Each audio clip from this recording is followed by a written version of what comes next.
Hello guys, in this video I'm going to show you how to put an item to your wish list in Ikea. The first thing you need to do is enter the app.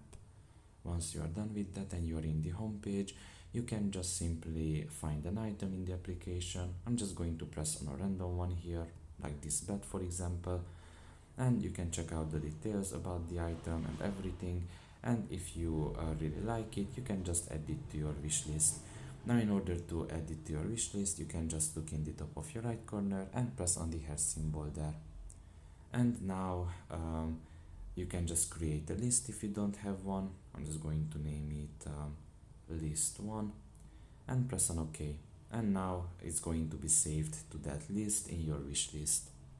So that's pretty much it really. I hope this video was helpful to you. Thank you for listening and see you next time. Bye bye.